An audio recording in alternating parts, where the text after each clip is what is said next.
Thank you.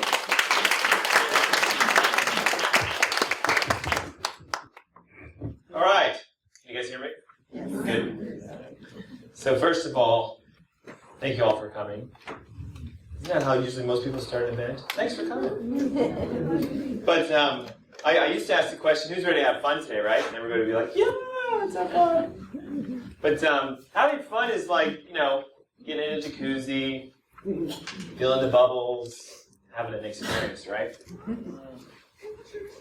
When you have a sore back or it's been a long day, it's good, right? Have you ever experienced that? Yet there's a challenge because you may be here today, you may leave here today and only have a jacuzzi-like experience. And I talk a lot, and I do a lot of events, and I have people sometimes come up to me afterwards and they're like, hey doc, that was great, it was the best seminar I've ever been to, awesome, awesome, awesome. And I'm usually looking right at them like, what's the one thing you're going to do now? Your change, what is it? And they're like, oh, I know. Let me ask you guys a question. Does it feel good when you're in here? But then tomorrow, do you usually remember it? Or the next day? How about a month from then? Are you like, man, that one jacuzzi moment, changed my life? Usually not, right? So I want to warn you about something when we talk about today. It's a controversial topic, is it not? Yes. I'm not an oncologist. I'm not someone who says, I'm going to give you more chemo, more radiation, more surgery, and your cancer is going to go away. We're going to try to blow the lid off the cancer industry today. And I say industry because it's big business in the United States, is it not? Sickness makes money, health does not. So we have to be careful, and I got to kind of pre-frame you guys today because I'm going to ask you to make a decision. I'm going to ask you to not have a jacuzzi experience today. A jacuzzi experience is going to go like this. You're going to write down a ton of stuff. You're going to go, oh my God, there was this tea. Wait, you can drink a tea and your cancer will go away? You'll write the tea down. You'll put the lady's name down. You'll write down all these guys that have been curing cancer since the 1900s. You're going to learn today about a medical doctor who had an 80% cure rate but was kicked out of the United States because he was too good at getting rid of cancer. And you're going to see that his clinic still exists today in Tijuana, Mexico. And you could go there if you want to. But you're going to write it all down and you're just going to, forget about it. So I'm going to ask you guys to make a decision now. I'd like you to have what we call a pivot. Remember Angela, she said it briefly. She's like, I had this pivot. I had this moment where I realized, I don't have to go through the circles of, oh my gosh, is it a lump? Is it this? Is it not? And she didn't really finish it out. We found out, obviously, it wasn't cancer. It was a precancerous thing, which I got to talk about. One of you guys emailed me and said, can you talk about pre-cancer? So we're going to discuss that. But tell me if you would agree that if I have these jacuzzi experiences, they're fun, they're great, there's lots of music, we can cheer and clap, you can leave and go, wow, that was a great day, I loved it. What a good seminar, right? We can do that. But I'm hoping that what you have is you have this experience where you're like, wow, I'm walking out of those two doors and I'm doing something different right now. So I'm going to ask you to actually make that decision right now. And I know what you're saying. You're like, we haven't even seen anything yet. Like, we don't even know what you're talking about. How can I make that decision? But can I be fair with you guys before we begin? I'd like to see by show of hands, who knows one thing right now that you could do for your health that if you did it, you'd be healthier? I'd like to see a show of hands. One thing, like right now, you guys know something you could do right now that if you did it, it would be a benefit for your health, right? So all of us know this, right? So we could literally, we just stop. And if you would just go do that, get it? The pivot, just go do it. Whatever you had in your brain, if it was, I got to stop smoking, I need to start eating better, I can't have KFC for breakfast anymore, I don't know, whatever it was, whatever your thought was, if you just did it, wouldn't you agree, you would be healthier? Yeah. So here's the crazy question. Why aren't you already doing it? And it's the challenge, right? Because most of us like jacuzzi experiences. We like how things currently feel. Well, if I have to go to the gym every day, that doesn't feel good in the morning. I know I should do it, but it's not a jacuzzi. Would you agree? So I'm just going to ask, as we start today, I'm going to warn you, a warning, right? It's not my disclaimer, but it's a warning. I promise you, you're going to hear something today and you're going to go, holy cow, that was crazy. Are you serious?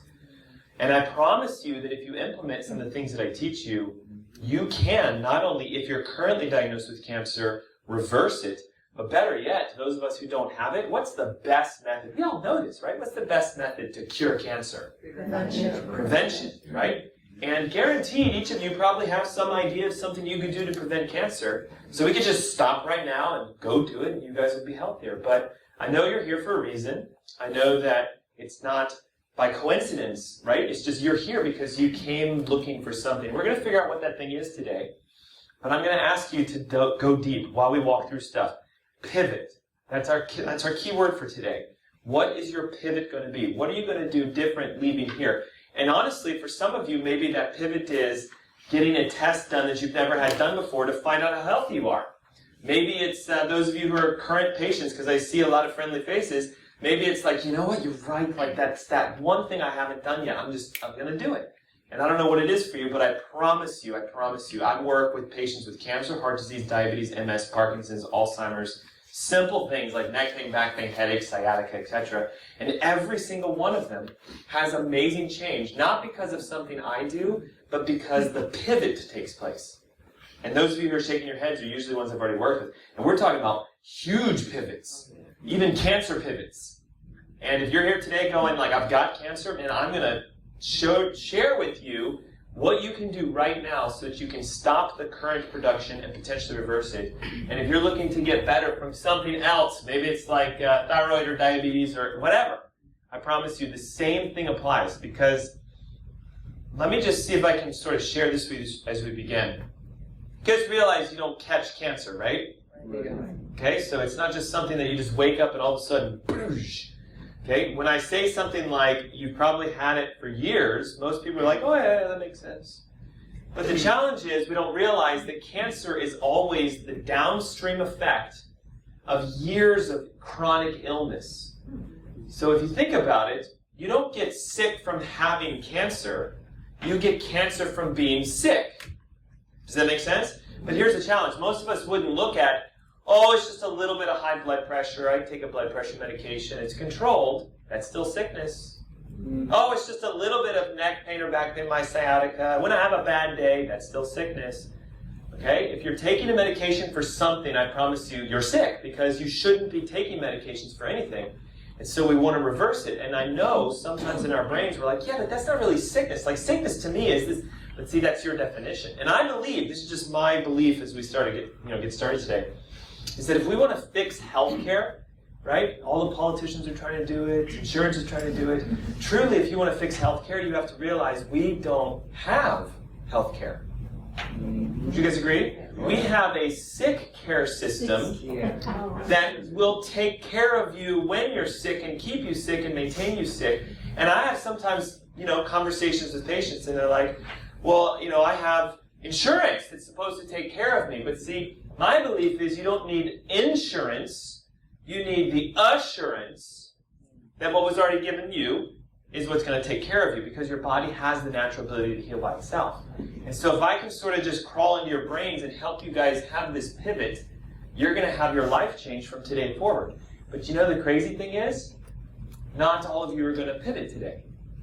And I'm okay with that.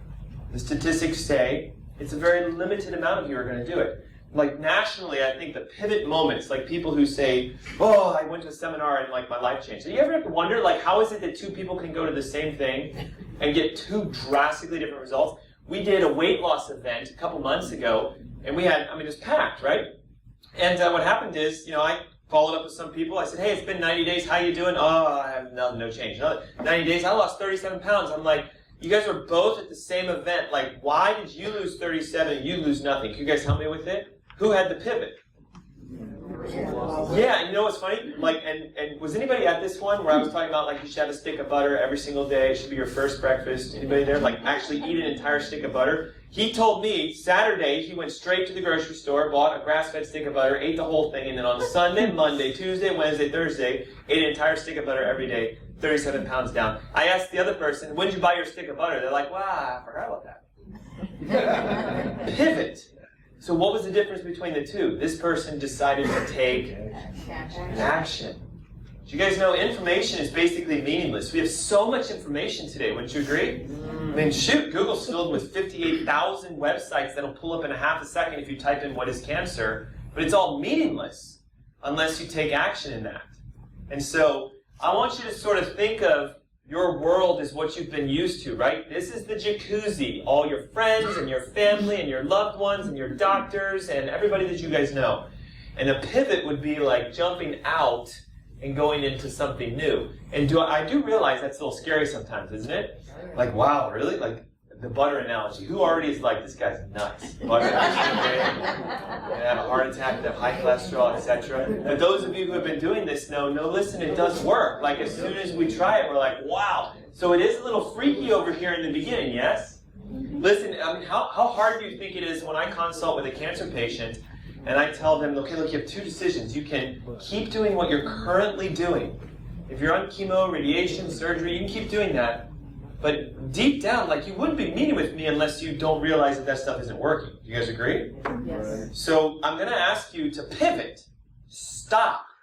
You don't have to. This is what I would do, but you don't have to. But tell me if that's scary. How about this? Look, cancer is one thing. What if you've been taking high blood pressure medications for 10 years because you have high blood pressure, and I just go, okay, stop. Like, just stop.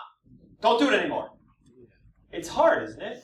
It's a little nerve-wracking. It's a little scary. So it's weird over here. But all I can say is I've lived my life in this because I've had a pivot take place in my life. I was born in the mid-70s, very, very sick my entire childhood life. By the time I was 16, I was taking close to 9 different medications. I was on inhaled steroids every day because I couldn't breathe. I had what now is termed sarcoidosis. Does anybody know of sarcoidosis? Have you heard of the term before?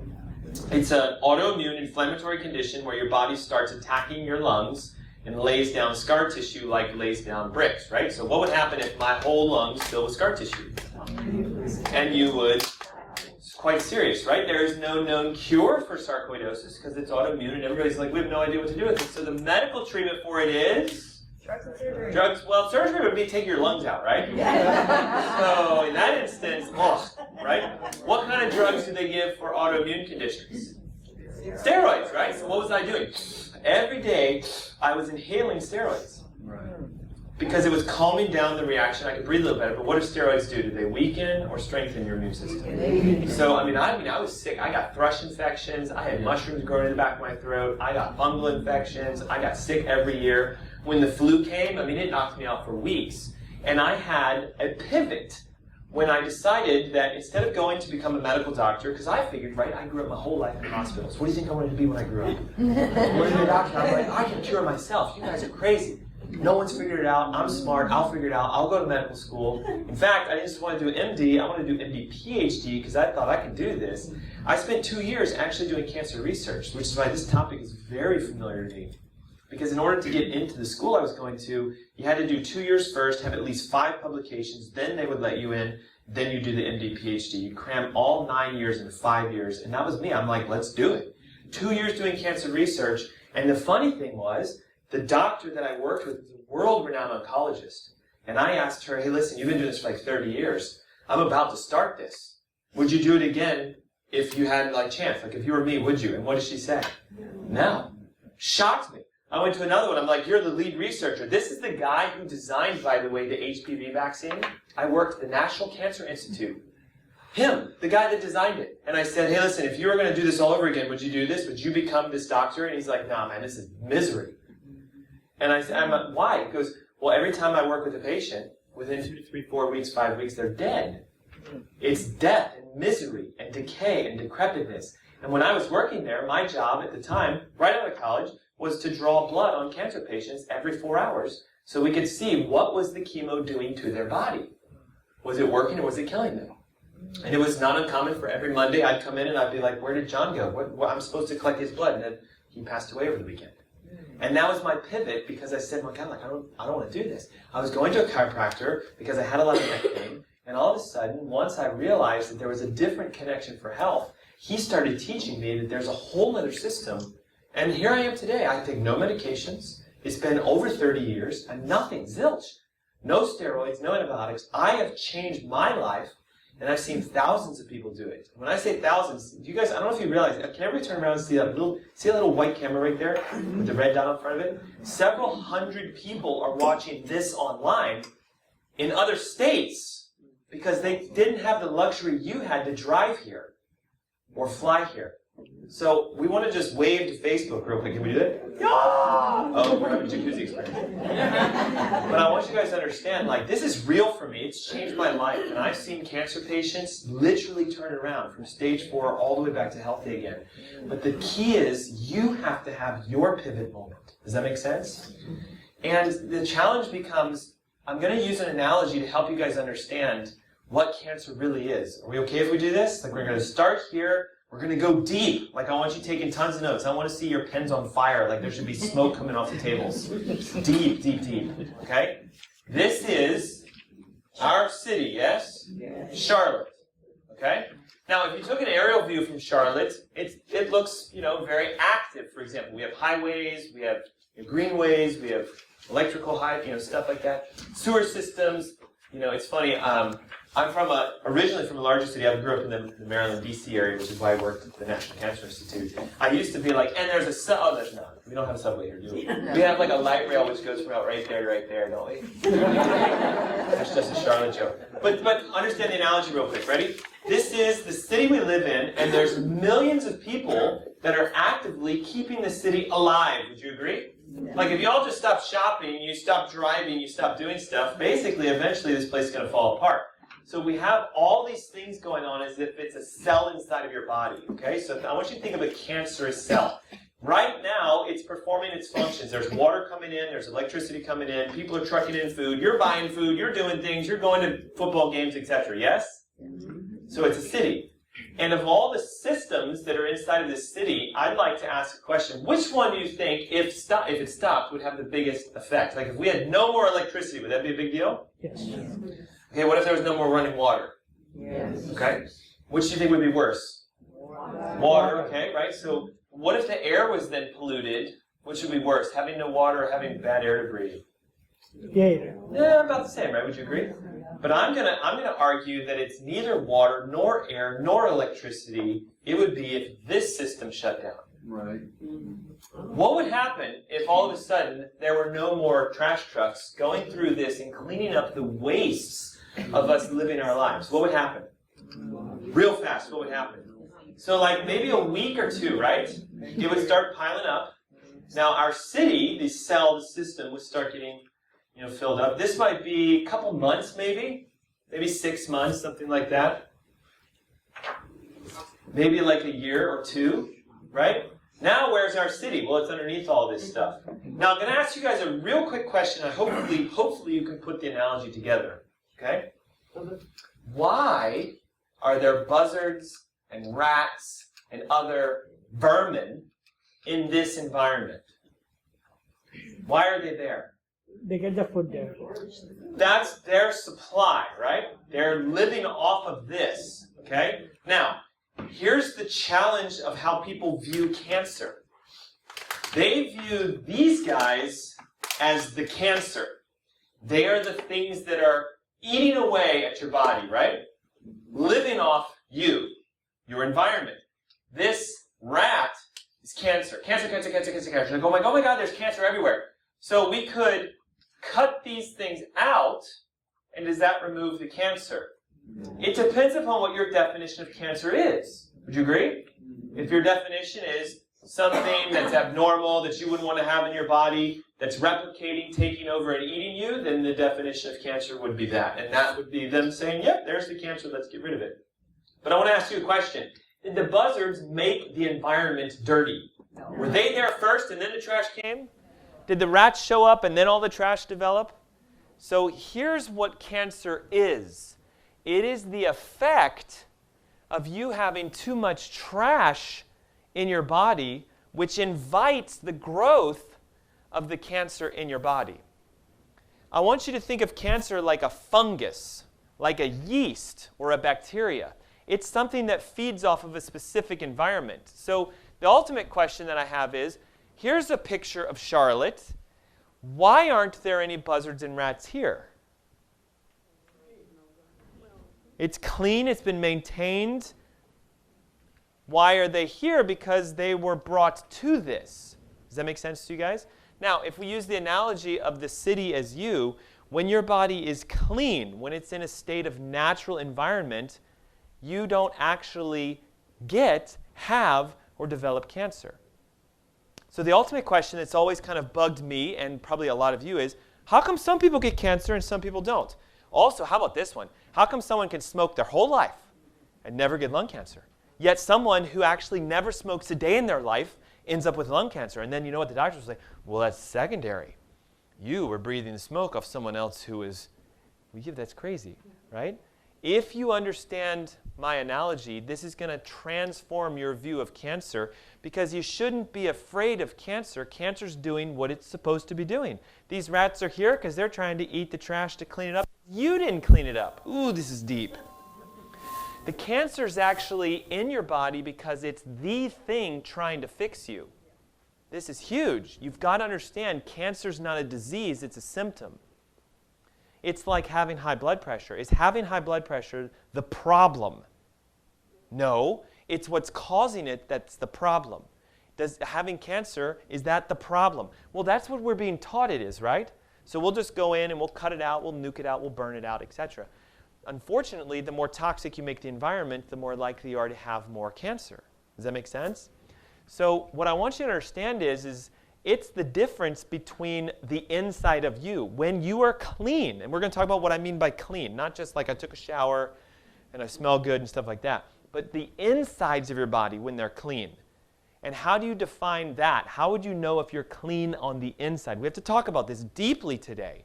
And then secondly, if you have a current health issue, if it's cancer, heart disease, diabetes, MS, Parkinson's, whatever, I want you to understand that your condition is only present because of the environment that's allowing it to be there. Can we get a yes with this? Is that okay? Everybody understand? This is foundational. If you don't understand this, everything I'm going to say is not going to make any sense to you.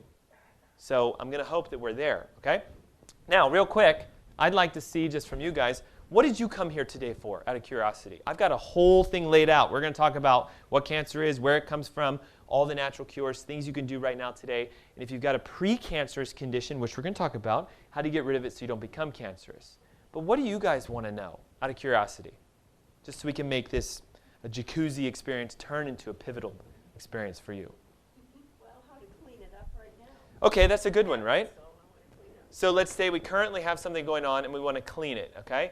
Boy, are you in luck today. You're going to learn how to be like Mr. Clean's magic eraser for all that stuff in the body, right?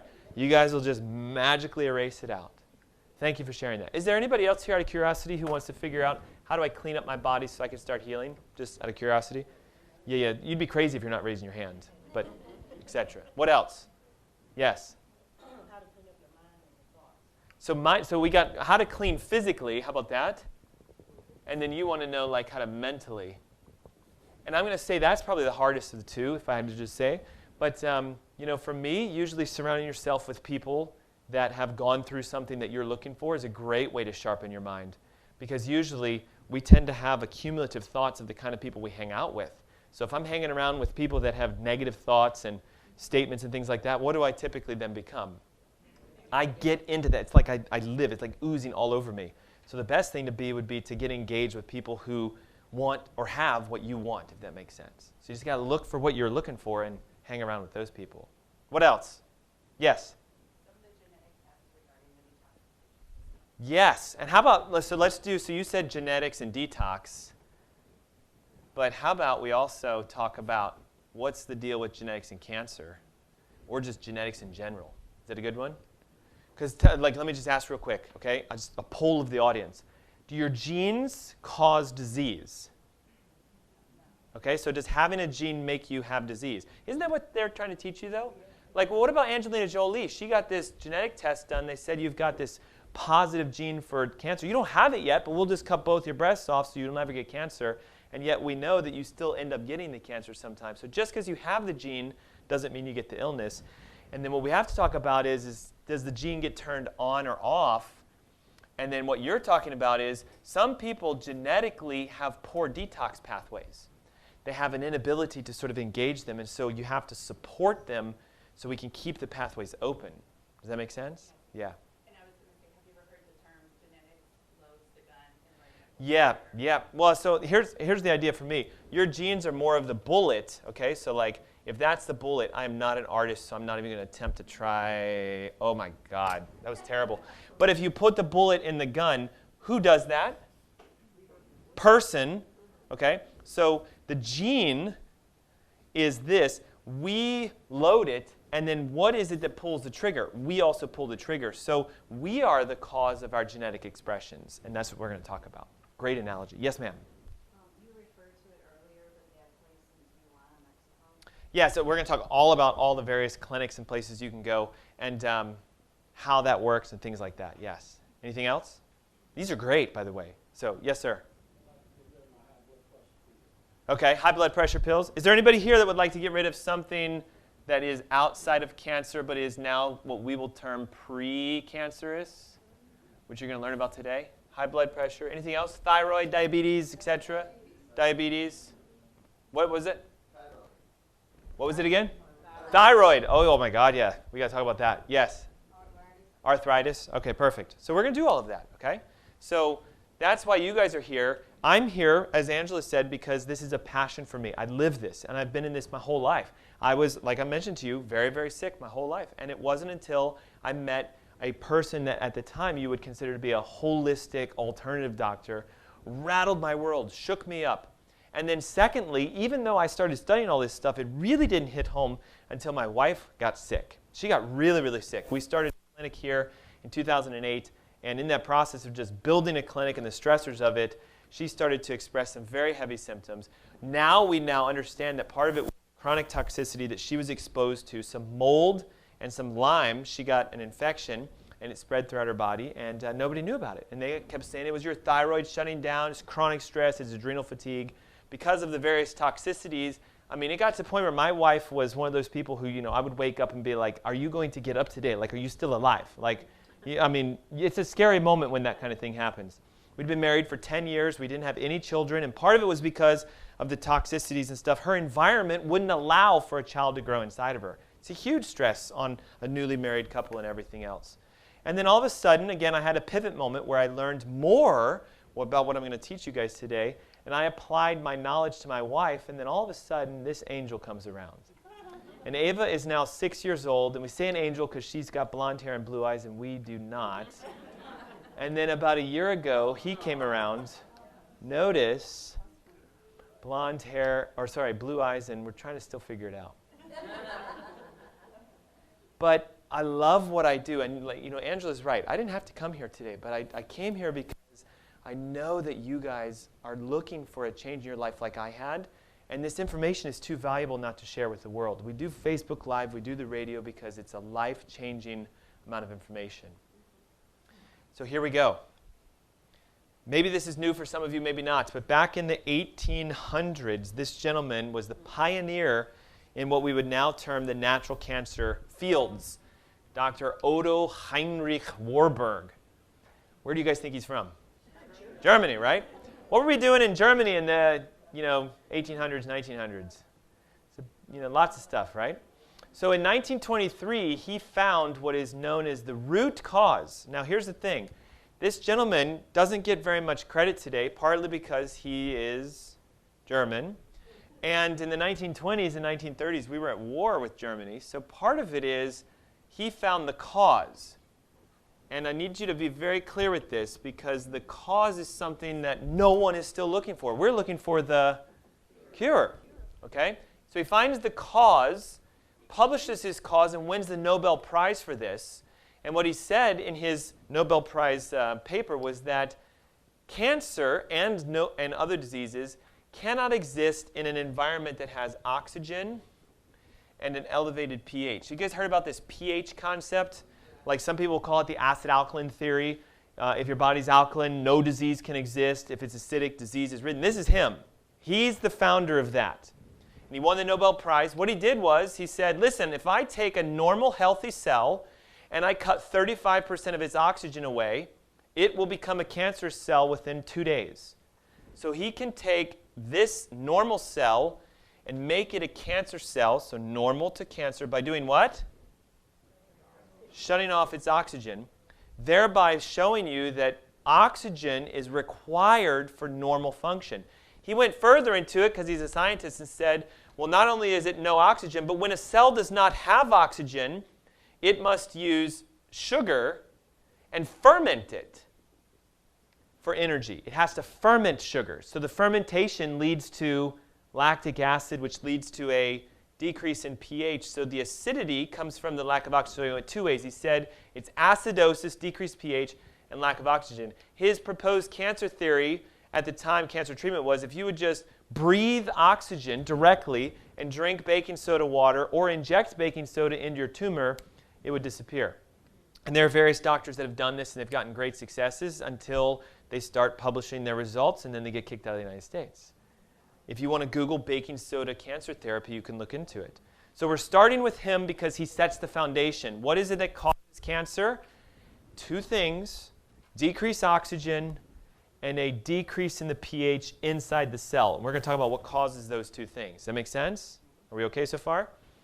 René Cassier came around in the 1800s. She was a nurse, worked in a cancer ward. And one of the patients that they had at the time had, incurable cancer.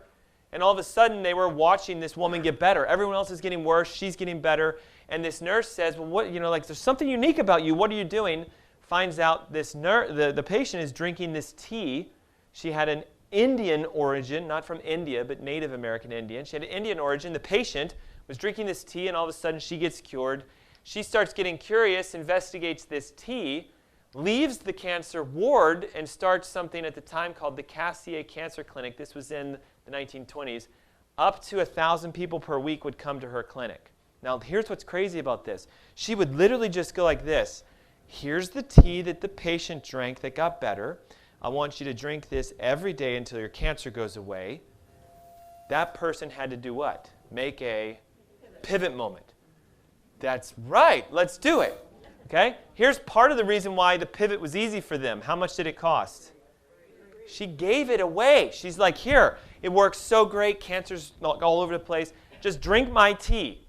And what ended up happening was most of the people would pay her anyway. They would give her food and clothing and money and stuff like that. It worked so well that up until about 1945 or so, the FDA started investigating because they're like, hey, listen, you got so many people coming to see you. You're not charging for it, so we can't go after you for treating and practicing medicine without a license because you're technically just doing this for free, so we can't go after you that way. But we don't like that this is happening, so they wanted to say, hey, well, we'll just buy. Can we have your tea recipe?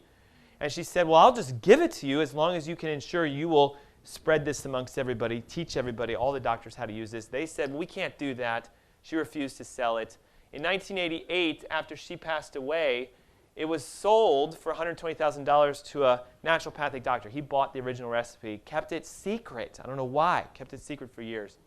And if you guys have ever seen the documentary Cancer Cures, it was released in 2010. You can now either read her book called Clinic of Hope, which she will teach you how to make the tea, or you can simply go to this website, Star West Botanicals, and you can type in Essiac, which is her name spelled backwards, by the way, C-A-I-S-S-E, René Cassier, right? Remember that? It's a tea that is made up of 4 ingredients: burdock root, sheep sorrel, Indian rhubarb, and slippery elm bark. Real quick, what do these herbs do? Does anybody know? They're detoxifiants. They open the liver. They allow for toxic drainage. So they help to change the pH of the environment by pulling toxins out. Now, warning, I know you guys are writing this down. A pivot moment would be like you pull your phone out, you go there right now, you order it right now. $29 for a pound. And it's real simple to make. It'll give you the recipe. But caution, is this tea going to get rid of your cancer? Maybe, maybe not. It should be part of your daily regimen because the best way to prevent cancer is to figure out what we can use to encourage it. This is one of many, guys, one of many. 4 simple ingredients. For years, it was impossible. Did you guys know? 5 years ago when I did this, if you bought burdock root from one site, sheep sorrel from another site, by the time you would try to buy these two, they were starting to say, well, you can't because you've already bought these two from them. They were all interconnected. They wouldn't let you do it. Or you would go to one site, they'd sell 3, and they wouldn't have the 4th one, and it would take you like hours upon hours to find it. The tea is fantastic, but just understand, all it does is it encourages detoxification processes.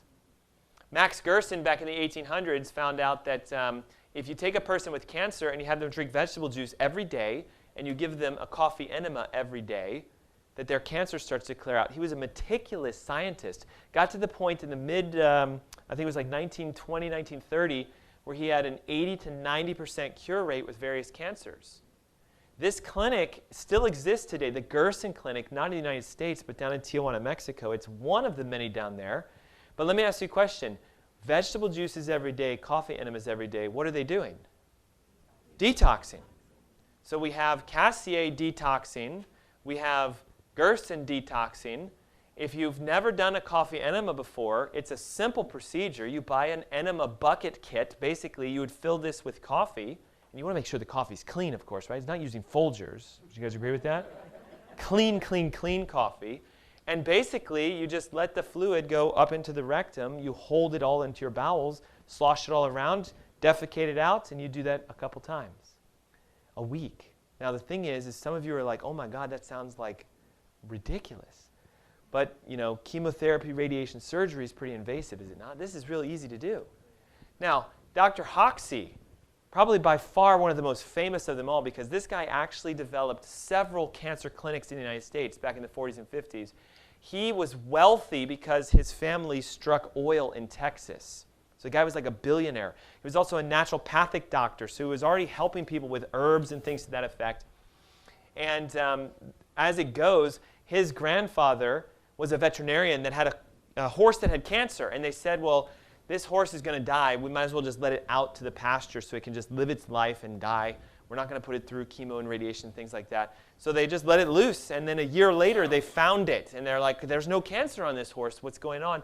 They were watching what it ate, and it was eating these various herbs and roots that were out in the field. So after years and years and years, they finally figured out that licorice, red clover, burdock, which looks familiar, doesn't it? Burberry, cascara, hickory, ash, blah, blah, blah, blah. All of these things together would actually help someone with cancer. Because they had lots of money, he built all these clinics all throughout Texas, got to the point where we had over 8,000 documented cures, meaning people would come in and say, I have this cancer, I drank this formula, which is very similar to the tea that Cassier was using, and now I no longer have cancer. So much so that, again, who starts investigating? Of course, the government and the powers to be. In 1960, they said, we're going to put a ban on this formula because it's useless, worthless, it can't be done. And they sued him over and over and over again. And honestly, the only reason that you guys probably have never heard of him is because they exhausted their billion-dollar oil industry money. All of the lawsuits just drained him down to nothing, to where he closed all the clinics. He said, I can't fight what is not going to move. So he left and started what's known as the Biomedical Clinic, which is, by the way, in Tijuana, Mexico. Does anybody know where Tijuana is, by any chance? It's like, what, 15 minutes south of San Diego? It's right there. Now, what's interesting is that's where all of the cancer clinics are that you can't get access to in the United States, because what they do is they want you to think that all we can do is chemo, radiation, surgery here. Now, here's what's interesting. Some of you might say $4,000 to $5,000 is a really expensive procedure. Like, hey, let's go down there for a week. It's $4,000 to $5,000. But does anybody know what the average person spends on cancer therapies, surgeries, things like that, just for maybe one, right? One session of chemo. Anybody? Several thousands of dollars. Yeah, I've seen it get high. I went to the radiation Yes. in Texas. Yes? And they charged me $200,000. 200,000. Isn't that insane? Absolutely insane. So, like, it's all about a reference point. Most of the time when we talk about therapies, most people are like, 4,000, that's it? And here's the amazing thing. They're still getting tremendous amount of work. But now you might be going, okay, my pivot moment is I'm leaving right now. I'm hopping on a plane. I'm going down there. Be careful, because watch this. Guys, you can do their therapies to yourself. It's this easy. I'm going to teach you what they do and show you how to do it so you don't have to go down to Tijuana. You can do it by yourself. There was an MD who stumbled across all of this and was taken aback, like, oh my gosh, we're hiding cancer cures from everywhere. Wrote this book about when you fix someone, you know, it becomes a crime. It's criminal now, isn't it, to fix cancer? You're usually kicked out of the US. Dr. Rife, back in the 1800s, 1900s, started to develop the microscopes that we now use today. So he actually is the founding father of most microscopic technology. So when somebody looks through a microscope and sees something, he developed the first live analysis, meaning where you could actually look at blood and see things moving around in a living state. and discovered by using various frequencies that you could take a cancer cell, put it on a plate, see it, and watch it swim around, and pulse it with a sound, a vibrational frequency, and if he hit the right tone, the cancer cell would crack. So he's dedicated his whole life to coming up with what he called the mortal oscillatory rates. Let me try to describe this to you guys. If I was an opera singer and I sang loud enough, and if that was glass, and I got to the right pitch, eventually what would happen? How does it break it, though? How does my voice break that glass? The resonance, the vibrations become so intense that it causes disruption. What he discovered is that various cancers and diseases and bacteria and viruses all vibrate at a specific frequency. Now think about the power of this. This is back in the day, and now we know everything vibrates. Would you guys agree with that? We know that things have vibrational energy, yet when you go to a doctor and you talk about cancer, they're usually, there's nothing. Vibrational therapies, heaven forbid. What's interesting is he actually developed a machine that you could hold a bulb near your body and it would make this vibrational frequency and it would destroy it in you, and had great successes with this, not just with cancer, with everything else. And, there's Ava. There's my Rife machine. So when I say that I do everything that I teach you guys, literally I live this life because A, I know that if you clean out your environment, you would stay healthy for the rest of your life. And I know that she is one of my most important worlds outside of my wife and now my son. And how could I hold back the fact that I know something and prevent this from her? Now, she's not rifing for cancer. She, like a lot of us, woke up one day, had a sore throat, and I said, we're going to fix this. We did what I do. We adjusted her, we had her drink a greens drink, and we let her rife. And of course, it looks like she's having fun with this.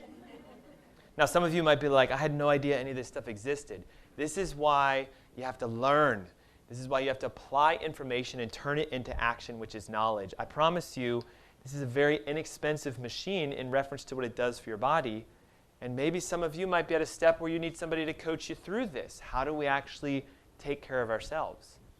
Dr. Budwig, again, notice how most of it's all back in the 1900s, isn't it? So she discovered, listen to this, that cancer develops a normal cell turns into an abnormal cell when a specific type of fat is not present. So it's missing some type of fat that is present in this one. She started studying it. She was a German biochemist, and she discovered that it's a specific fat that has an electron-rich saturated component to it. Now, the unique thing is most people are freaked out when we say saturated fats, right? Lots and lots of saturated fats will give you heart disease, cancer, and diabetes. And yet what she's discovering is it's the lack of saturated fats that actually does it. And electron-rich is the unique type. It's the form of the plant-based saturated fats. So she came up with the idea, ready for this, that what is happening is that the fat that surrounds your cell, which it does, by the way, we all have fat surrounding our cell. Some of us have more than others. Would you agree? But we all have fat surrounding our cells. She said that in the healthy state, the fat allows the oxygen to go in and out, but in the unhealthy state, the oxygen can't get in because the membranes are damaged, and so she was supporting the original idea of decreased oxygen. Does that make sense? So her therapy suggestion, which got up to 80% cure rates, was to eat a specific type of cheese called quark. Cottage cheese is as close as it is today, with flax seeds and flax oil because they're high in electron-rich saturated fats, and have that as part of your daily diet. Every day you would eat this mixture of cottage cheese, flax oil, and flax seeds to correct this. And what she was just showing is if you can change this membrane, you can take a cancer cell and turn it back into a normal cell. And yet, how many of you have heard about that? 2 of you, 3 of you, 4 of you. Okay? This one gets really fun. I like his name, yes? It's a great name. It's his first name, though. Dr. Krebs was a biochemist back in the 50s that discovered that a specific type of B vitamin was just found. He found a new B vitamin, and nobody could discover what it was called, so they called it B17 because we had already had a B16, so just the next one in line. Now, when Nixon said we're going to end the war on cancer, or we're going to begin the war on cancer, we're going to crush this, it was in the 60s, wasn't it? So a lot of our main industries, so like Sloan Kettering and Mayo Clinic and everything, they said, we got to get together and try to actually do this. This gentleman is from, I think it was Japan or China, Kinematsu Segura, started investigating how that B vitamin that had been just recently discovered would actually kill a cancer cell in a vitro, like so in a petri dish. You'd have a cancer cell and a healthy cell. You would drip this B vitamin onto it, and only the cancer cell would die.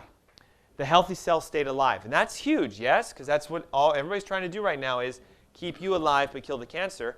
So he published over 250 papers on the topic showing that this stuff worked. Sloan Kettering actually came out and said, well, let's make a drug with it. We're going to not call it B17, we'll call it amygdalina.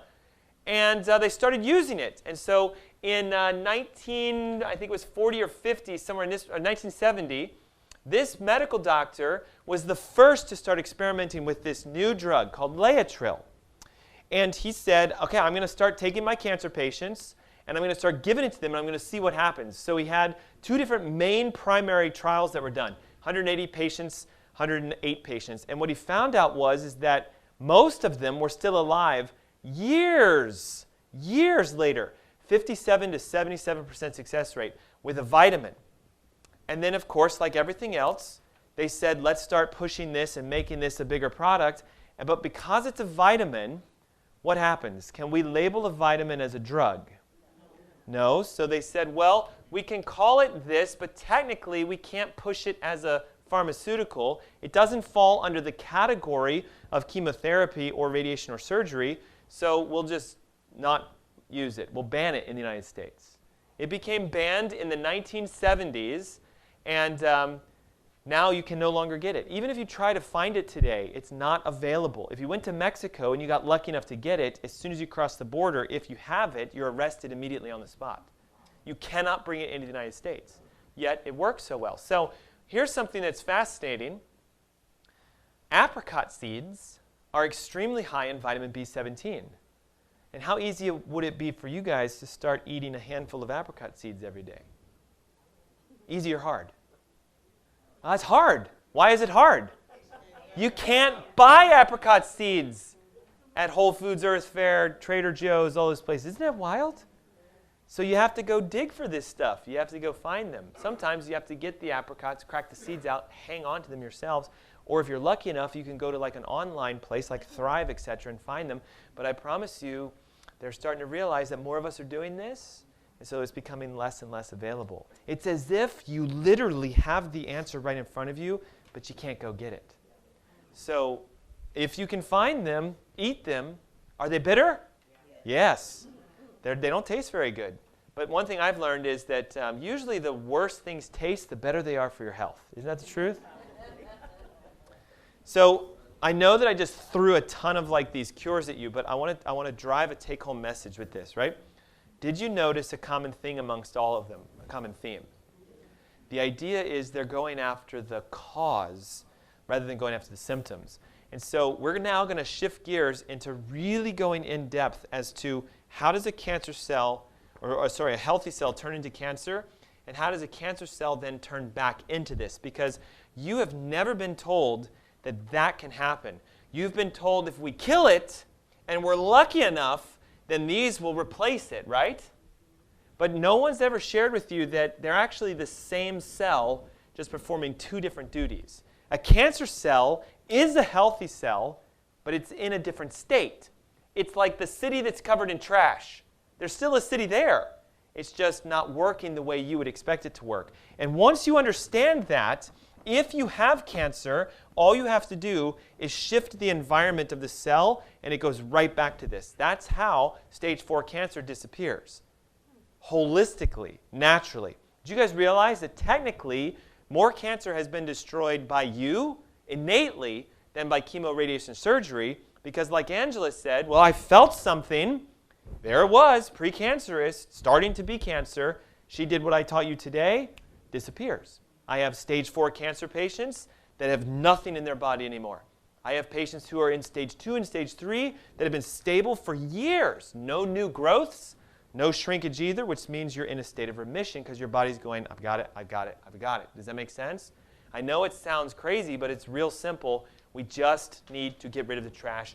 We need to clean, And what I'm going to do now is show you how do you clean for cancer. And by the way, here's what's fun about it, right? Would you agree with me, if you don't currently have cancer, but you clean out your body like you have cancer, your diabetes is going to go away. Your heart disease is going to go away. Your thyroid is going to repair itself. You guys understand? Because that's what is precancerous. Your state of sickness is what leads you to having cancer. So if we pretend we have cancer, which by the way you all do, right? You guys know that? You guys know that? All of you have cancer right now, and I'll show it to you. But if you were to treat yourself as if you had stage 4 cancer, everything would heal. But it's a pivot. It's a decision. Because some of you are going to go, but I don't have that. So why should I go that hard? I should still be able to do this. I don't have that. I can do this. But this is what leads to that. Does that make sense? So again, you're going to have the opportunity to make a jacuzzi experience turn into a pivot. And the research shows only 3% of people pivot. Here's what happens when someone has a jacuzzi experience. When I say something like, hey, listen, there's a test. Do you guys know? Maybe you do or maybe you don't. There is a test where you can pee into a little tiny vial, and it will tell us if your cells are going this way or not. You think that would be important to do? Like, oh my gosh, right? You can put a little bit of urine into a little vial, and based upon its color, it tells you how much of this is taking place. Huge! But you can't get that through your medical doctor, and your insurance won't pay for that test. So I got to help you with it because it's an at-home test. You have to do it to yourself. And your doctor's not going to tell you to do it because if you do that, you're going to go, well, now I know what I can do to get healthy and get well. Does that make sense? So just be careful. A person who usually has a jacuzzi experience will say, well, there's excuses behind everything. Okay, I don't have enough money to run a test. Does my insurance cover this test? Is this really real? I'm going to leave here and go research this. But this person says this, and maybe you guys already thought that. Well, I'd like to have that test done. It's a pivot, and I'll show you how you can get it done. So we're going to go deep into what is cancer. I'm going to talk to you about the 3 causes of it, which we've already given 2 of them away, right? Decreased oxygen and acidity. Those are the 2. We got a 3rd one to talk about. We're going to go over the test that will tell you if you have it or you're developing it. Watch through the triggers, and I'm going to show you guys how to reverse it if you have it and prevent yourself from ever getting it. And the key with it is understanding that cancer is an industry today. It's not a disease, it's a business. They're into the ranges of several $100 billion today. Billion with a B. The average cancer patient spends approximately $80,000 a year at minimum out of pocket, 80 grand a year. If we just got rid of the cancer industry, it's a massive drop in everything that supports our country, because we drive ourselves off the funds that are created from sickness. Most of our government is driven off investments that come from pharmaceutical companies and other companies that work within the healthcare field. So we got to watch out for it. Breast cancer is the most common one that causes the biggest amounts of death in the world. Then we have lung and prostate. And for kids, cancer is the leading cause of death, which is ridiculous. And they estimate that we're getting close to this, are we not? That pretty soon there's going to be a 75% spike in cancer. And this is fascinating to me because this is the rates of cancer per 100,000 people in various countries. And who's winning the gold medal across all levels? Okay, now watch. Out of 100,000 people, 178 of them that are African American in the United States have cancer, and 112 that are Caucasian have cancer. That's a massive number. So I was sharing this with my staff, and I said, well, what we need to do is figure out what the heck they're doing in India and just do that. What's going on in India? Now, real quick, the Indian diet is loaded with what? Which you're going to learn is an anti-inflammatory. It helps to de-inflame the membranes. It actually drives oxygen into the cell, and it would keep their cells normal and healthy. What percentage of Indians are vegetarian? Anybody know? It's about 35%, according to both North and South India. And what percentage of Americans are vegetarian? 3%. Now, I'm not here saying that a vegetarian diet is preventive against cancer, but if you eat more fruits and vegetables than the average person, you start to change your pH. And greens are the best way to increase our pH. Now, here's what's crazy about cancer. It takes, on average, about 8 years before it can be detected by even the basic cancer tests. So if I'm a woman and I'm worried about my breast, don't they say after a certain age, every year you should have a mammogram done, right? So if I'm 40 and I have a mammogram and there's no cancer, does that mean I don't have cancer? No. It just means it's not big enough visibly for you to see it, it takes an average of about 40 doublings of a cancer cell. So in 90 days, 2 cancer cells will turn into, if you have 2 cancer cells within 90 days, then by a year, if I double every quarter, then I have 16. And it's the law of compounding interest that eventually says within 8 years, you have enough of a cancer to be present. So the moment that you're told, we found cancer, you actually have to realize that you've had it for at least 8 years. At least 8.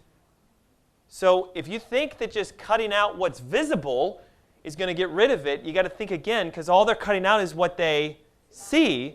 They can't cut out what they don't see, but they'll tell you, well, we went extra. We added to the margin. We cut out more just in case that we couldn't see it. But that's ridiculous to think of because we're talking, there's no way they can see 16 cells sitting way over here in the corner. You can't do it. But your body is very aware of this happening. And the only reason this is happening, that it's doubling like this, is because the environment is conducive to the doubling. If you were healthy, oxygenated, and alkaline, it wouldn't double. It would just stay the current one. Does that make sense? So what happens is, I want to drive home the idea that you can't leave here today thinking, well, I don't have cancer, so I don't need to do any of this. I don't have cancer, so I don't need to get that test. I can save my money. I'm good to go. We all have cancer. All of us. Dr. Oz even got in trouble for sharing this. You guys realize he went to court because they're like, listen, you can't tell people this. You just sort of like put the cog in the wheel of the idea people think cancer is just something that develops, that their genes went bad and they have it. You're going to trial. You told the world all of you have cancer and it's within your control. But then some other people who are quite famous say, well, every single person absolutely has small cancers in their body. In fact, we don't catch it.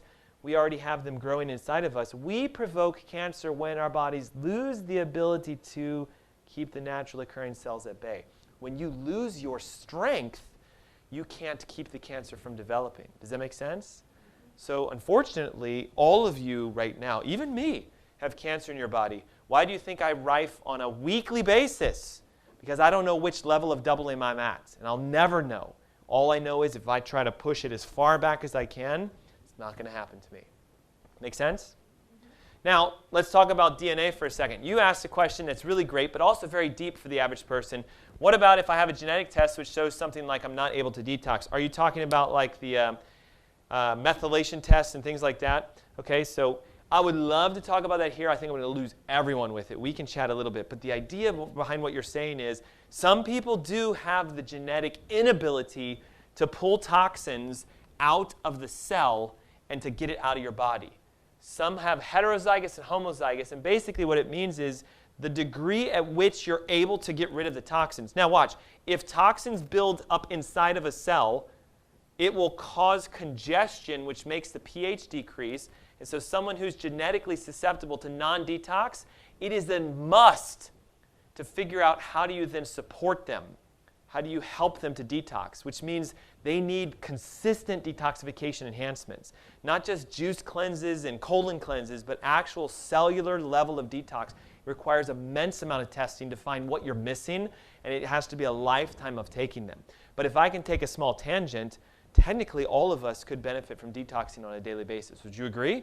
Because there's more toxins around than ever before. But now the ultimate question is, did some of you even know you might be genetically susceptible to not be able to detox? So testing is important. We also know Time and Newsweek and everybody else is now saying that having the gene doesn't dictate the fact you're going to get it. Just because your mom has heart disease doesn't mean you get it. Just because your mom has cancer doesn't mean you get it. The difference is if you do the same thing your parents did to engage it. Remember the gun analogy? But now here's what happens, right? Where do we learn how to live our life? So if they eat a certain way, think a certain way, act a certain way, dress a certain way, etc., don't we end up doing that? Yes. So do you guys realize that's why disease runs rampant in certain people's families? Not because it's genetic, but because they teach their kids how to turn their genes on. And I'm going to show you some things today that turn your genes on, so we just want to turn them off. And here's where it's even crazier. I guarantee you your doctors have never told you this. Your likelihood of a cause for your cancer of being either a virus or a hormone is exceptionally high, especially if you have lymphatic tumors, stomach, liver, brain, bone, or cervical cancers. These cancers are more than likely caused by having too many viruses in your body. Now watch this. What does a virus do? How does it live? The virus has to get inside a cell, yes? And once in the cell, it starts to replicate. And when the cell says, I have too many of these, what happens? It bursts. And then all of these guys go around and they start infecting other cells. Do you remember, I want you to think of cancer as an infection that you haven't been able to control. It is the spread of something else other than your genes going bad. But now here's the crazy thing. If the environment of the normal healthy cell is non-conducive to that virus, can the virus replicate inside of the cell? No. So it's the cell's environment that determines if the virus spreads through you. Everybody get that? So what happens is, when you get diagnosed with certain cancers, there is a high likelihood that the cause of your tumor is a viral overload in your body. So if I was to decrease the viral loads of your body, then innately your body would say, well, we can clean this up now. We can clean out the environment. Those of you who have been diagnosed or have ever had a family member with these, have you ever been told that, hey, you might actually have a lot of viruses in your body. Let's get rid of the viruses. Probably not. But yet, look what the research is saying. This article was published not that long ago. And I'll zoom in on it when it says it's estimated that 20% of all human cancers are caused by viruses. And usually years go between the infection and the appearance. And so if I wait for it to show up and then I cut it out, chemo it out, whatever it out, and I don't address its potential cause, it's just going to come right back again. Yes?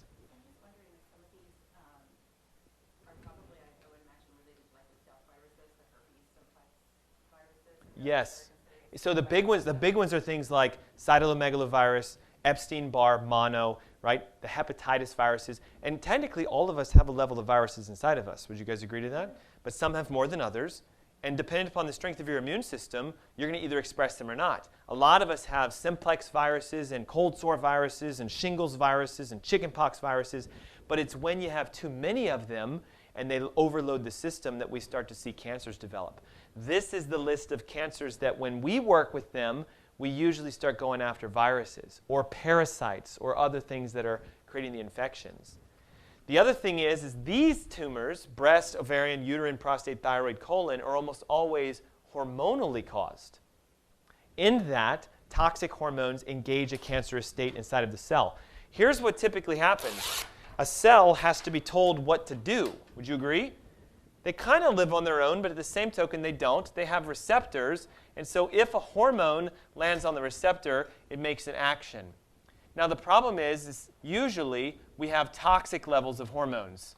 And it's not just that we have too much estrogen. We have like these xenoestrogens or toxic estrogens or an inappropriate relationship of our testosterone to progesterone, etc. We send the wrong signal to the cell starts to do different activities, and what we end up is inducing a cancerous state. Does that make sense?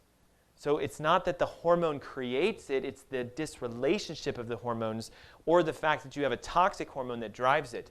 But again, I work with a lot of patients that have breast cancer, and usually the first question I have is, hey, did your doctor run a hormone panel to see what your hormones look like? And what do they all say to me?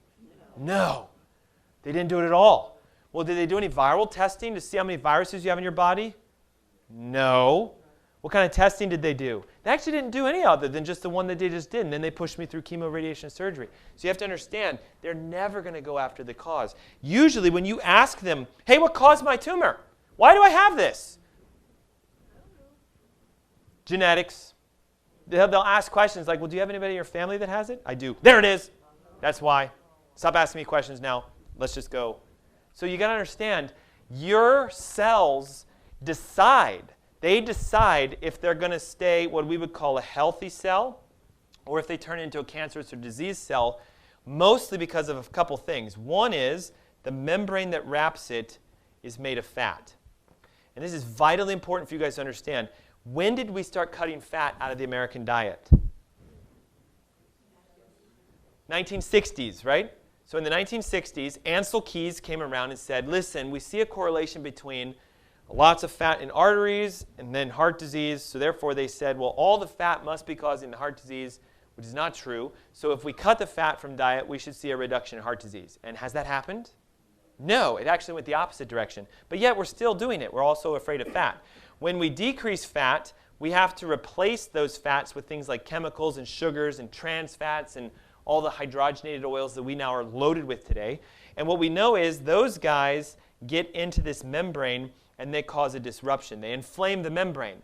So the first thing to understand is that if this membrane is damaged or inflamed, if it's swollen, then you're developing a precancerous state. Does that make sense?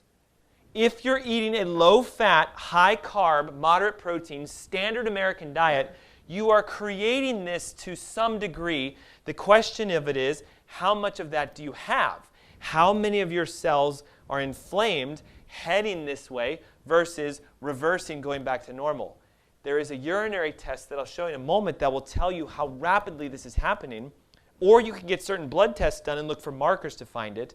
But if you never look for this, you'll never know it's happening until you get a diagnosis. And the first diagnosis that usually shows up is things like diabetes, heart disease, thyroid problems. The ominous ones that we don't think are a big deal, but they're precancerous. Does that make sense? So if you understand this, healthy cells have the ability to take oxygen in and take the oxygen plus fat and make energy. This is why someone who is healthy will be able to burn fat with no problems. They'll lose a ton of weight. They'll be skinny. They'll look great. They'll be what you want. But what we do instead is we can't take in as much oxygen, so we have to take sugar and make it for energy. But isn't that what everybody is telling you is normal, right? You need sugar. You need glucose. You can't make energy without it. I've had some people say to me, you would die if you stopped eating sugar. In fact, it's the other way around. You die when you eat sugar. But see, what they're telling me is the mentality they have. I can't make it. I can't survive if I stop eating sugar because I'm addicted to it. Does that make sense? So I'm not going to do it. It's too hard. I can't pivot. It's not. I'd rather jacuzzi experience. I have people, sometimes even patients, they're like, hey, doc, I cheated over the weekend. I'm like, what do you mean you cheated? I went to Taco Bell and I had KFC and I had pizza. Why? Well, I just needed it. But see, you got to understand, when your body's doing that, that's an addiction. So sometimes we got to work on people's levels of addictions first. Most of us are addicted to certain foods. Secondly, this, right?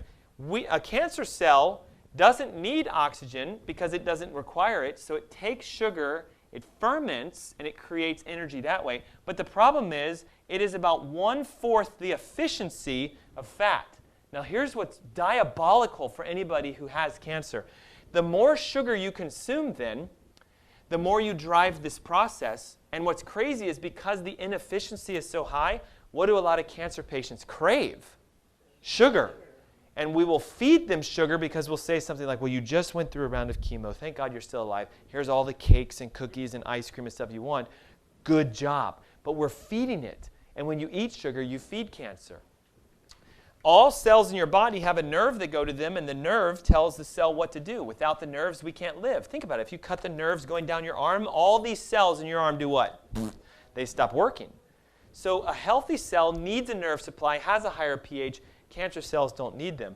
What drives this and what starts it, if you guys can understand this, is the fact that the fats we consume are making this membrane damaged and decreasing the oxygen content.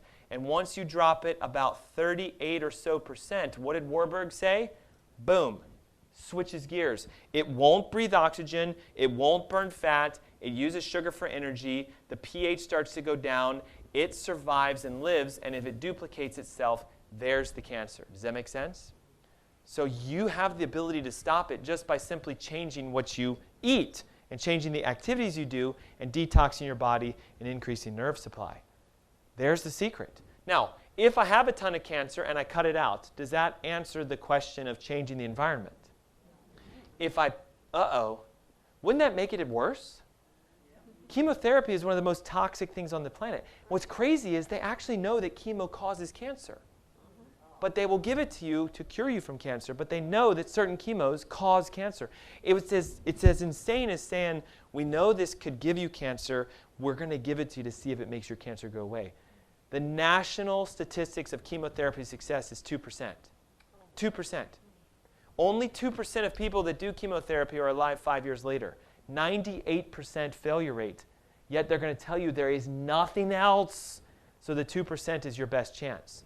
And then radiation is, again, just another form of going, well, let's burn those cells down and add to the toxicity of the environment. This is the industry that exists because when we do this, we get more people that have cancer because we don't teach.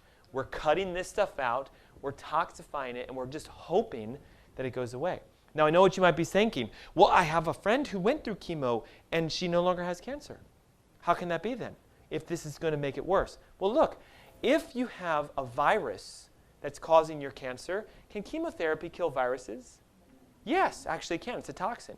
If I decrease my viral load and I have a viral-based tumor, your body's going to go, oh, there aren't as many viruses around. Now I can clean this up. And the innate wisdom of your body kicks in. You fix the environment. The chemo actually could have been a catalyst, which is why there's 2% successes. 2%. It's not very high, though. So here would be the things that I would suggest you shift gears with. If we're going to make our pivot now, here's the pivot. First, we need to recognize that membrane needs to be fixed. Secondly, we recognize that these cells make up our body. You're hundreds of trillions of cells. And if I had to categorically break them down into the 3 things you could do that would rapidly change these cells around, it would be to address the neurological power of the cell, decrease the stresses of the cell, and confirm that we're not igniting an inflammatory process by having leaks in our intestines. They've actually confirmed that the bacteria in your gut determine your cancer rates because that is your immune system. Your gut drives your immunity. So we need your gut to be healthy and well so you can detox and so your nerve tissues can actually activate and bring healing. Everybody with me on that? If you look into your packet, you'll have like a stool analogy at the front, which will be here, and you can write them in because this is the key. Understanding this is going to make you break free from either your current health issue or help you to get rid of cancer and no longer become precancerous. Let's go into the gut. So you have over 100 trillion different microorganisms in your gut. The reason this is important is new research right now is showing what's in here drives your immune system. Up to 80% of the strength of your immunity is in your gut. So watch this real quick. If you had a really strong, healthy immune system and you had a cell that was becoming cancerous because the environment was conducive for that, a strong immune system would do what to that cancerous cell? Would kill it before it replicates. So weakness of your immune system is one of the primary reasons that we start to develop cancer or any disease for that. And what we're knowing now is that when you have healthy immune system, it's not based just upon the ability for you to go to the bathroom. It's based upon the tightness of the intestines and the integrity of the bacteria. If you don't think that this is something that's not being studied right now, Daniel Chen, who's an MD, PhD researcher, one of the big guys at Roche, was actually saying, if you asked me years ago if your gut had anything to do with your health or the bacteria in there, I would have said, nah. But today, almost all of us realize there's a massive reaction taking place in your intestines. So much so that, watch this, they're starting to study how could we give you a drug that could change the bacteria relationship in your intestines if you have cancer to try to encourage your bacteria to replicate into a healthy state so you would actually get rid of cancer by yourself. Now, this is probably going to take them years to even get close to it. And I can't predict this, but the moment you start doing something that's not chemo, radiation, surgery, even MDs get shut down. But this is a novel concept to think they're going, let's turn away from that and start focusing on the gut. And if we can fix the gut, you can fix yourself. The reason for this is your intestines do more for you than just make you go to the bathroom. They help you to sustain a healthy immunological response. The cells of your gut are so tightly knit together that what happens is they create this barrier. So if out here was your stool and toxins and everything else, there's only one L in stool, isn't there?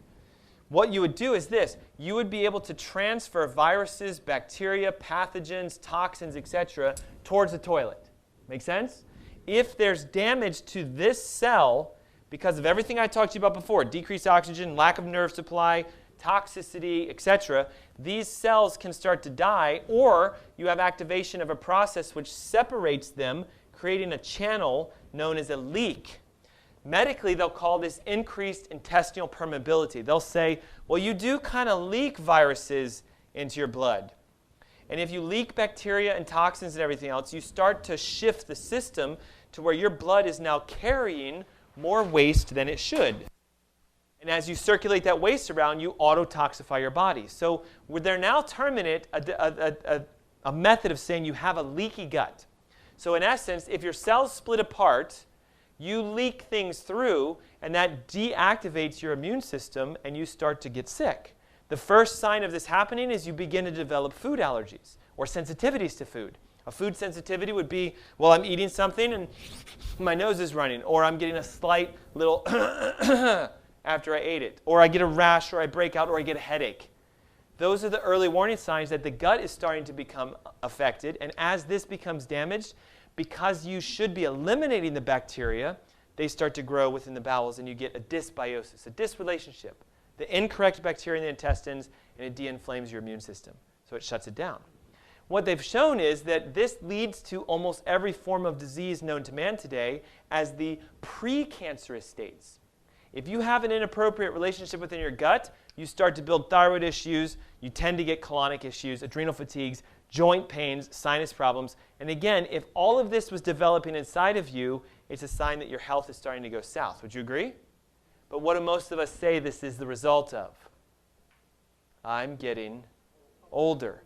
The arthritic pains I have is because I'm this old, or because of that. Or I had a stressful day at the office. That's why I have a lot of sinus congestion, or whatever. But if you realize that it's an underlying system that's starting to fail, and test it now, you can actually correct your gut, swing it around, bring the bacteria back, seal the leaks, and your body will heal by itself. And those of you who I'm currently working with are like, now I see why I feel so great everywhere. You know, I had somebody come in on Friday. They're like, listen, I've been with you for just a couple months, but I don't ache in the morning when I wake up. I don't have that chronic pain, no more sciatica. And I'm like, you know, that's amazing. She said, no, that's transformational for me. Years I've been dealing with this. And that was simply because we started fixing her intestines.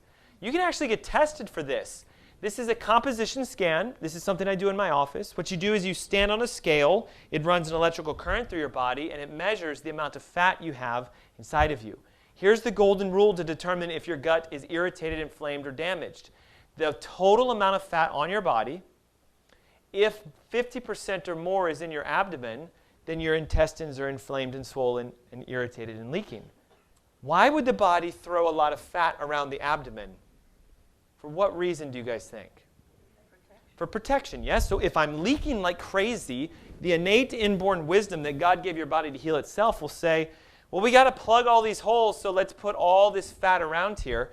So if you have more than 50% of your total body fat in your intestines, your gut is leaking no matter if you can feel it or not. So you can simply hop on a scale. I can measure the amount of fat. I can do a math equation. I can say, whoops, exactly 50%. Would you agree? It's a cancer patient that I'm currently working with. Now, I can also see that BMI is off, body fat is off, and really severe dehydration. Look. If 38% of your body was water, that would be massive sickness. Would you agree? 38%. We're supposed to be the majority of water. Severe dehydration, leaky gut, already knew there was a problem. And so I said, well, let me show you what we do. We're going to clean your gut out. We're going to detox your body. We're going to clear your nerve system. I'm going to teach you how to eat for you.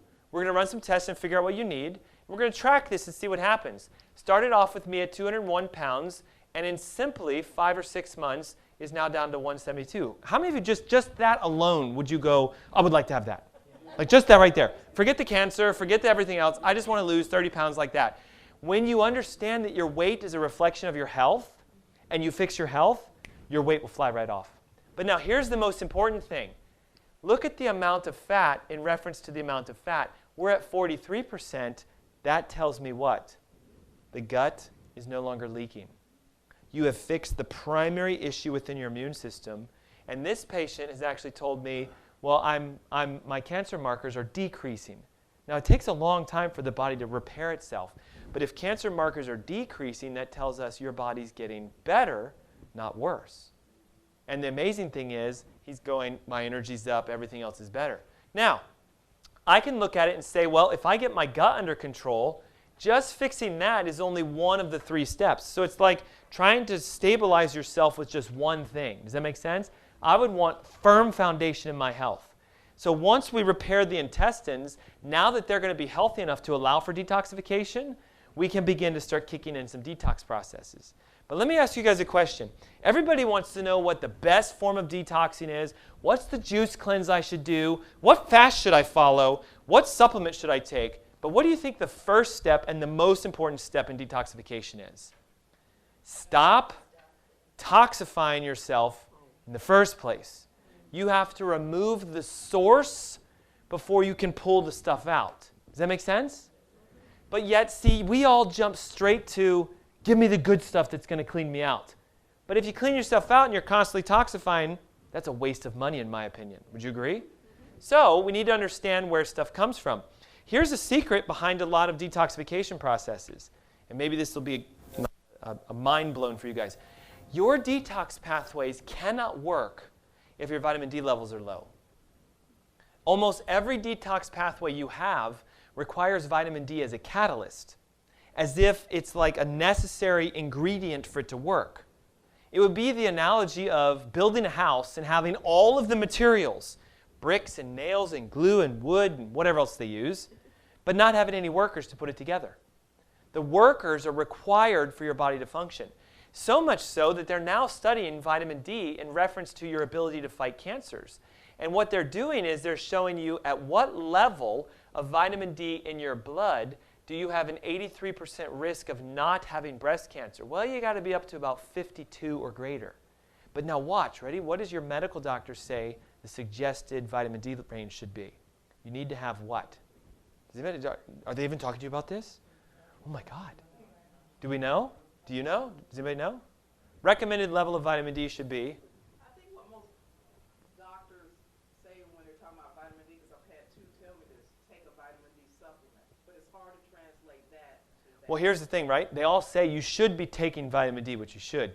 But how much do you need will be based upon what your levels are, which means you have to get tested. So that's one thing. But recognize they don't tell you the levels that you should have to prevent disease. They tell you the levels you should have to create disease. So what level do we see the majority of things not getting destroyed? There's the reference level. You should have over 25, somewhere in the range of 30 to 32, 35. This is where medicine wants you to be with vitamin D. And when I say medicine, I mean your recommendations that come from like your doctors and your labs and everything else. Oh, your vitamin D is 34? You're fine. You're good. You have enough vitamin D. Yes? I was just told to stop taking vitamin D because my level was too high. Right. And high as in what? Do you mind sharing? I think it was 100. Yeah, so you are like up into this range, which means you're killing every form of cancer on the planet. Why would they say stop doing that? Now, there is a level of toxicity, but we're talking like 250, 300, okay? But what I'm trying to show you guys is if you want to be healthy and well and detox, you need a vitamin D greater than 60. This is what the research is showing. The science is showing if you have vitamin D over 60, you're 54% less likely to have MS, 66% less likely to have type 1 diabetes, 83% less likely to have breast cancer. And type 1 diabetes, by the way, is a genetic condition, is it not? That's what you've been told, but that's not the truth. Vitamin D is a catalyst for your health. The question I have is how many of you know right now what your vitamin D levels are? Good for you. The challenge is look around the room. Most of us are like, did you realize it's not even part of your standard medical annual physical? They don't test for it. They don't. Because it's a vitamin, and if you took it, you would get well. It's unfortunate. You have to become your own doctor, guys. You have to become your own doctor. If we toxify ourselves, so if our vitamin D levels are low, now our detox systems can't work, right? So first we have to recognize where are all of the toxins coming from. If we can eliminate these toxins from our diet and our life, then we can start to encourage natural health. I put medications as number one, because help me with this. If this is a bottle of whatever, statins, right? These are my cholesterol-lowering drugs that I'm supposed to take 1 a day for 30 days to keep my cholesterol good. What if I said, you know what? I don't think I can take 1 a day for 30 days. I'm going to take all 30 today. It's the same because in the end of 30 days, I took all 30, right? I'll just take all 30 right now. What would happen? Why would I die, though? They are poison. They're toxic. But then what happens after 30 days of taking them once per day? They're toxophins. They're toxifying your body. They are by far, in my opinion, the most toxic thing you can put in your body. So watch. If you're taking a medication and you want to get well, you need to stop taking the medication. There goes the red alert in your brain. There goes the 97%er mentality. That's crazy. I can't do that. Oh my gosh, oh my gosh. There's my jacuzzi experience. I don't want to do that.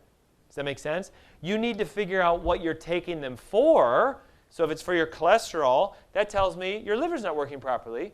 So I would want to discover, how do we fix that liver? If you're taking them for your thyroid's not working properly. If you're taking them for your heart's not working properly. You're going to see in a moment why for some people is it one organ, but for others it's a different one. Why do some women get breast cancer in their breast, but other women get it in their uterus? It all has to do with what I'm about to share with you. The catalyst is where environment is toxic. Food, of course, can be toxic. Our house can be toxic. What are some ways our house can be toxic? Mold is one, right? What else? Yeah, oh God, right? That's only now becoming really investigated. Who said that? Was that Chris? Was that you? Right? Like Wi-Fi and all this stuff. Chemicals in the food, or the sprays we use. Heavy metals we know are toxic. Mercury, aluminum, lead, those kind of things. And sometimes toxins are given to us by good old mom because they transfer right through her to us as we're growing inside of her. And they've known that. We're doing investigations on infants and finding toxins inside of them that are even precancerous. Here's what's crazy, isn't it? Medications we all know are dangerous, yet they kill more people than traffic accidents, guns, and falling. And aren't we trying to outlaw these because we're saying guns are killing everybody? We should be outlawing this if we're just doing the statistics. But again, if I shut the system down, then I'd lose all the money. I want you to recognize that this is not just something new. We've known that we've been taking more medications than ever before, causing more problems. The more medications you take, the unhealthier you are, not the healthier you become. Yet, isn't that what they do, right? Oh, this one's not working, we'll add another one. They're adding to the danger. So, one of the primary sources of toxicity for everything in you is the sugars that you consume. And do you remember I said earlier that a cancer cell takes sugar and turns it into energy, and it uses it so much more rate. They estimate that you have 8 times more receptors for sugar on the cell than a healthy cell does because it's so inefficient at making energy that it requires sugar to grow. So let me ask you a question. If you wanted to starve cancer out, you would need to do what? Stop eating sugar. But it's better, easier said than done, right? But now here's the challenge, right? Sugar is found in even things that are natural. So it may sound audacious, but sometimes when I'm working with a cancer patient, I'm going to say something like, no fruit at all. Zilch. No celery even. No things that have natural sugars inside of them. Sometimes people need to fast and just drink water or broth or things like that and let their body take a break and start getting things back. We have to watch our sugar consumption. What's crazy is medicine even knows that sugar is feeding cancer because we use sugar to find cancer. Do you guys know that? They take sugar, they attach a radioactive molecule to the sugar so it will show up when we scan it, and they ask you, or they inject you, or they have you drink it. And then they start taking scans and they go, well, let's see where the sugar went. Okay, watch. This is a CT scan of a liver of a patient that has cancer. See the cancer right there? You guys may or may not be able to because it's a small shadow, right? If you're trained in looking for it, you're like, there it is, I see the cancer. I see it right there too, and I see it right there. But I know that's hard, isn't it? But when you look at this stuff all day, it pops right out. Now, the reason that they said, well, we need to figure out a way to make it better is a lot of times you get scans done and they miss it because it's hard to see. So this is the same patient who was given a radioactive sugar component, and they were told to swallow it, and then they started doing another scan. So see how there's lots and lots of sugar right there in their liver and less here. Why is this portion lighting up with sugar that's radioactive? Because that's where the cancer is. Now watch this. If you're not consuming radioactive sugar and you're eating a Snickers bar or having a bowl of oatmeal, or you're literally, as bad as this is, putting sugar in your coffee and drinking it if you have cancer, what are you doing? You are feeding the cancer the fuel that it needs. And this is why, unfortunately, so many people don't realize if you have cancer, you have to stop eating sugar 100%. 100%. The second you even eat the slightest bit of sugar, you're feeding it. And it's not as hard as it sounds to cut it out.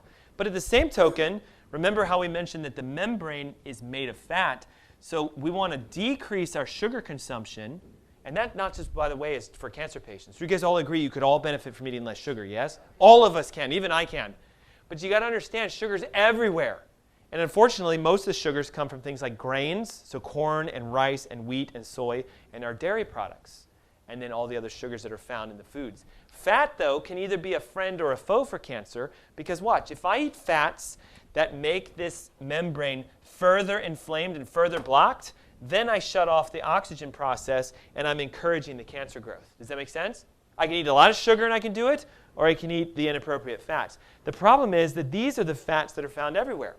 Canola oil, vegetable oil, Wesson, Crisco, if they still even make this or use this, any hydrogenated plant-based oil or a hydrogenated vegetable oil will cause damage to the membranes and set you up for a failure state where you're feeding the cancer by blocking its oxygen. Remember, cancer hates oxygen and it loves sugar. So if I can decrease the oxygen in my body, then I can actually encourage the cancer to grow. So what I would want to do is eat foods that are loaded with healthy fats, which is why one of the healthiest fats for your cell membranes is butter. But what kind of butter? Grass-fed, clean, organic, right? Can't go to get just regular butter because it's a corn-fed cow and it's got lots of chemicals and toxins, and even sometimes it has hormones and everything else inside of it. The reason butter is so good is it has a specific fat known as conjugated linoleic acid, which can actually get in there and de-inflame the membrane. De-inflame the membrane. Stick of butter every day is my goal. My goal. And as you laugh at it, it works. I'm telling you, it works. It works like magic. Because again, when you eat what your body was designed to eat, your body will heal by itself. But that's just one step. One step. I'd like to say, again, just like toxins, we have to stop putting into us what encourages disease, and instead we need to put in what God created us to eat. And yes, a lot of God-made foods are natural, plant-based. They're grown in the ground. They come off of trees. But at the same token, I'm a firm believer we're supposed to eat some degree of animal proteins, but the relationship should be different than what we're currently doing. This is American diet. Tell me if you guys agree. Yes or yes. Ready? Carbohydrates, very high. Now, by the way, this is the statistics of the average American diet right now. Most of you are eating half of your diet as carbohydrates that are hidden. The grains, the dairy, the sugars that are both natural and artificial. We do eat some proteins, either from animal source or vegetable source, but they're in the mid-range compared to our fats. So most of us try to avoid fat as if it's going to give us disease. Would you agree?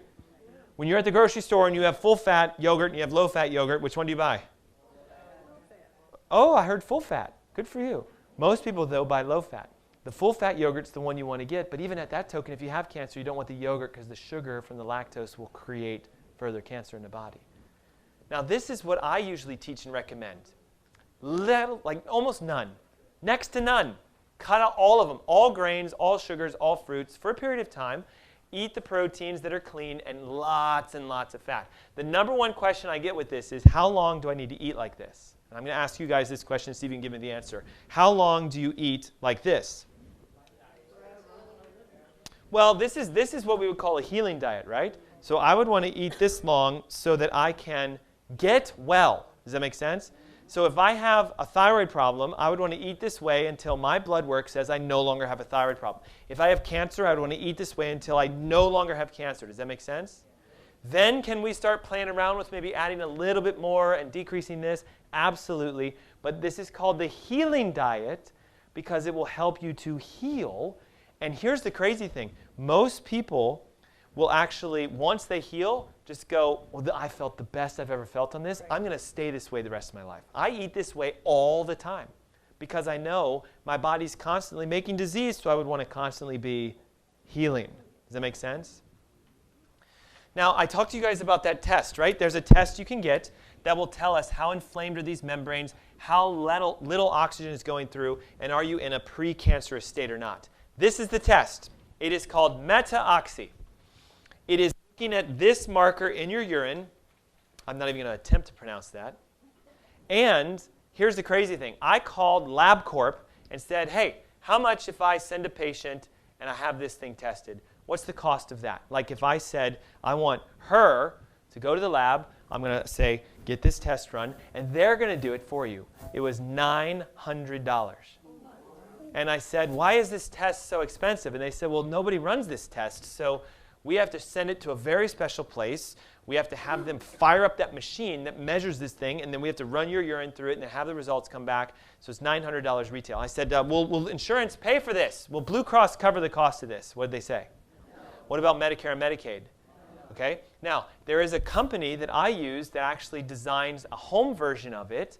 And what you do is you take this vial, you urinate and collect it, obviously. There's a little dripper, and you drip your urine into it, and it will turn a color. And here's how it works. If you have almost no tint of pink or red, then those things are wide open, and you have the perfect exchange of oxygen and toxins across the membrane. That would mean you are healthy. Ready for this? If it starts to change colors and we get into this state, you are not only actively forming disease, you're in a current disease state whether you know it or not. You've either already been diagnosed or you haven't yet, but you will be, and this tells us the degree at which you are creating it. Do you think this test is worth getting? Okay? I had 2 patients just last week send this. So they came to one of my dinner events, and they're like, oh my God, like I want to come in, I want to get tested. I need to figure out what's going on with my gut. I want my health to heal, etc. So I said, here you go. And they're like, how much is that? Like, what do I have to pay you for this? Now, those of you who know me, nothing. It's part of my initial evaluation. There's a fee for you to come to my office, but we just go, here it is, take it, do it. And is that good or bad? What about this? Can I be totally honest with you? This is the average of what I see every single time someone runs this the first time. And then as we go through therapies and we retest, ping, ping, ping, ping, ping. And you would be amazed what I see in people's faces when they go like this. They're so, like the email is like so excited, right? Dr. Ernst, oh my gosh, look at today. Today I'm at a 2. This is amazing. Look, I'm sending it over to you. I love the fact that you get that excited about your health because you're becoming the advocate for yourself. Does that make sense? Simple test, easy to do, yet if you go have it run in a lab, it costs thousands of dollars. It's ridiculous, isn't it? Ridiculous. There are blood tests you could have done. Why would we want to look at your sugars? Because if your sugars are high and you have a precancerous state, you're feeding it. Why would we want to look at A1C? A1C is the percentage of your blood that has sugar attached to it. I would want that to be as close to 5 as possible. We're looking at things like your urinary output. We're looking at your inflammatory markers. We're checking your thyroid to make sure hormones are balanced. And yes, we do look at vitamin D. I saw 25 on this patient, and I went, oh, my God, precancerous state. Now, here's the thing. You get to decide if you want to do something about it. If I tell you the dosage of vitamin D to take, can I make you take it? It's your decision. Could I encourage you to go through some cleansing and cleaning and detoxing to clean this stuff out? I can, but do you do it? It's up to you. I will say that I have always seen improvements when somebody does something that makes sense. It's a good idea to clean yourself out. It's a good idea to clear out your gut. What's common about these guys? Does anybody know? They are all cancerous-causing products.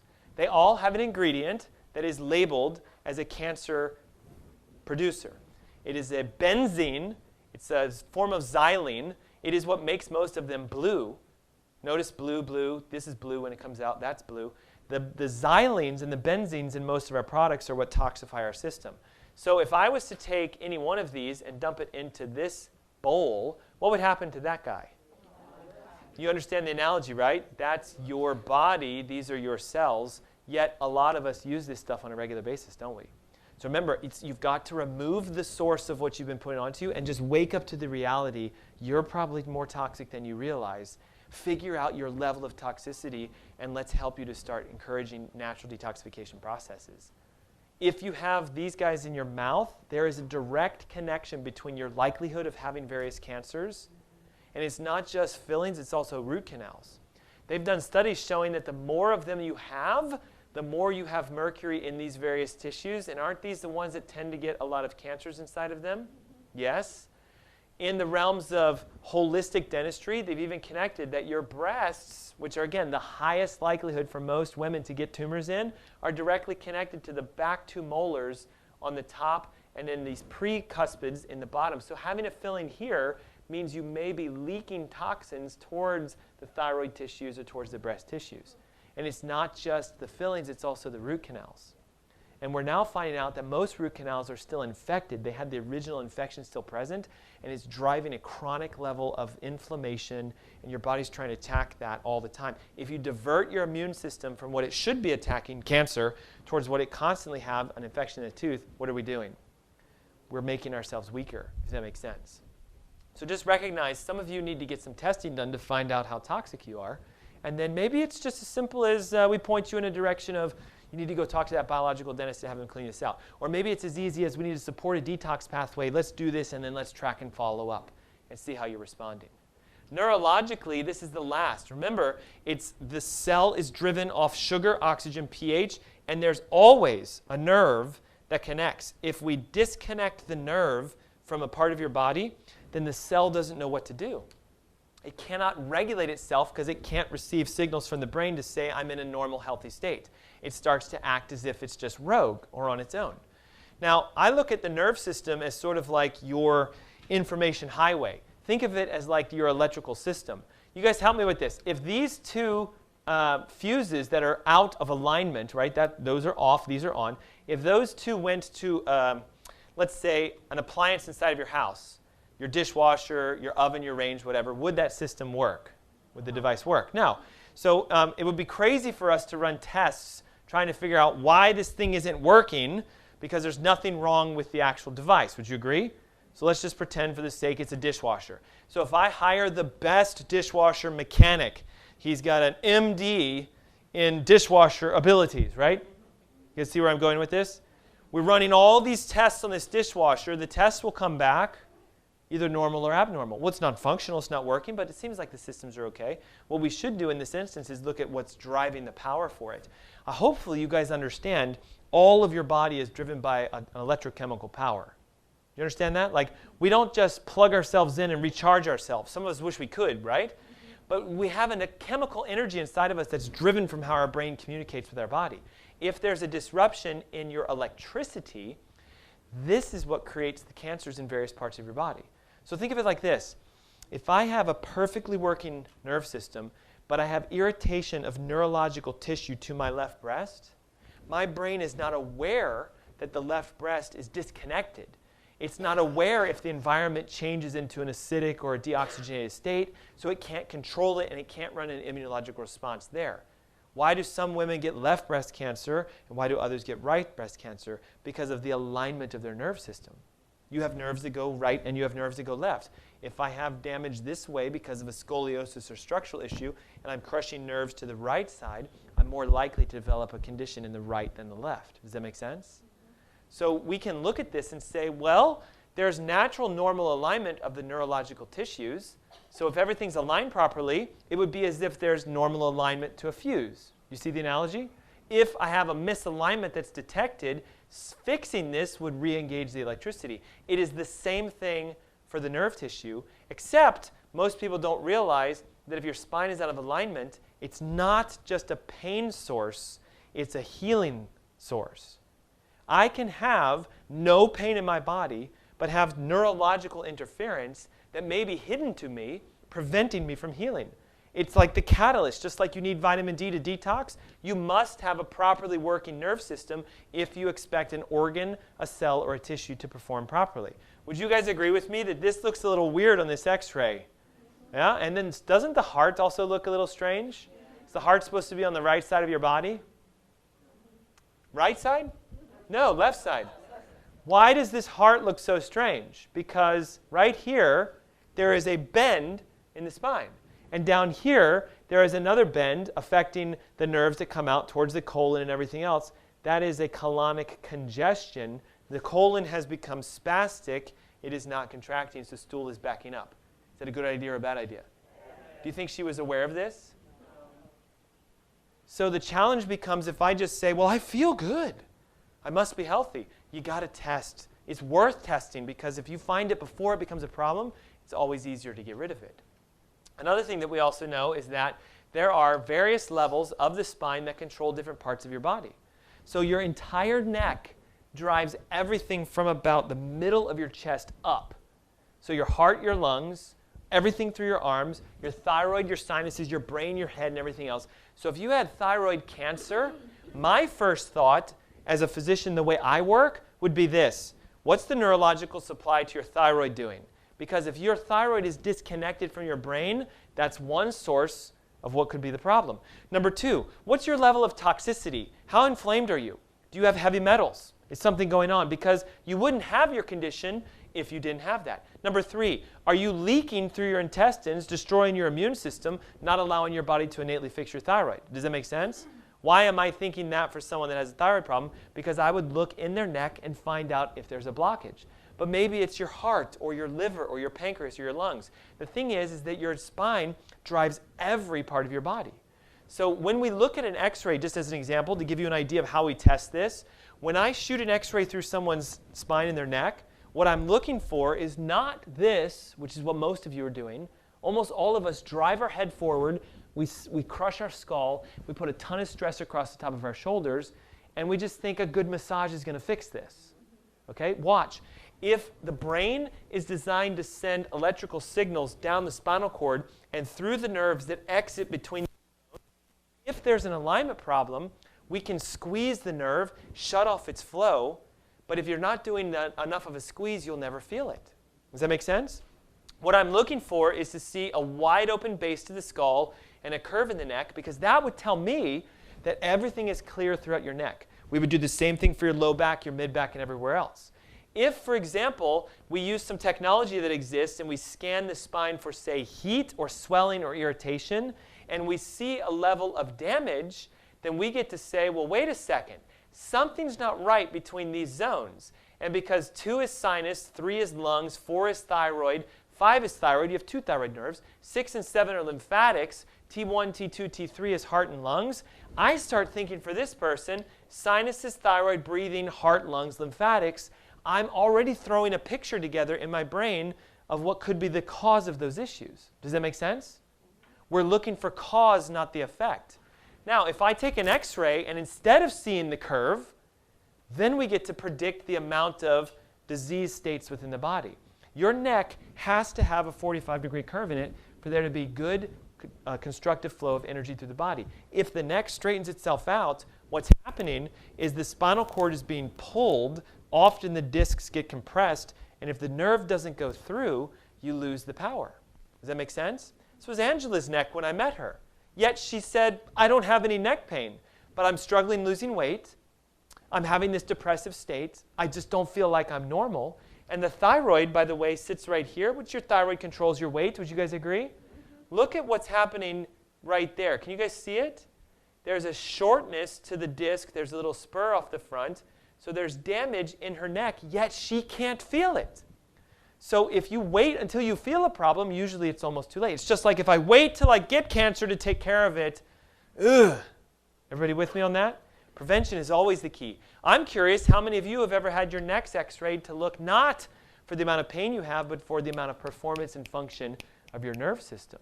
What I do that's different is I look for power. And we do therapies to open the spine. I don't do chiropractic in that, no, like those of you who are patients in my office, right? I do not do the traditional, right? We don't do that.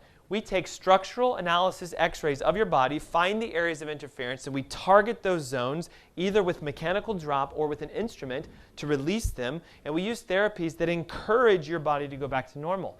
2 months of working with her, how much did you say she lost weight? I know I'm quizzing you from the very beginning. Good for you. Boy, you guys are paying attention. 35 pounds. Why, though? What started coming back in her neck? So her brain started saying, oh, a 52% increase in the curve in her neck in 2 months. She starts losing weight because her brain is saying, now I can do this.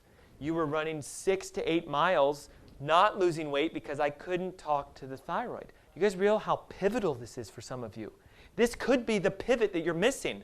Maybe you've already detoxed and cleaned out your diet and become a vegetarian and you've been doing whatever and you're still not healthy. It might be that the nerve system is still disrupted. And I would highly suggest you get it checked. Last, more recent x-ray I took for Angela shows almost within the normal states, and we have been maintaining that for her ever since. The idea is fix and maintain. Nerve scans showing improvements. So I would highly encourage that you test yourself rather than just guessing, right?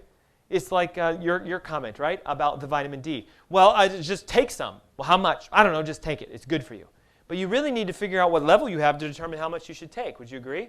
If you're at 100, I certainly wouldn't recommend you take thousands of units, but I'd recommend you take a maintenance dosage. But I don't even know what your maintenance dosage is because I'd have to see what you've been taking for how long you've been taking.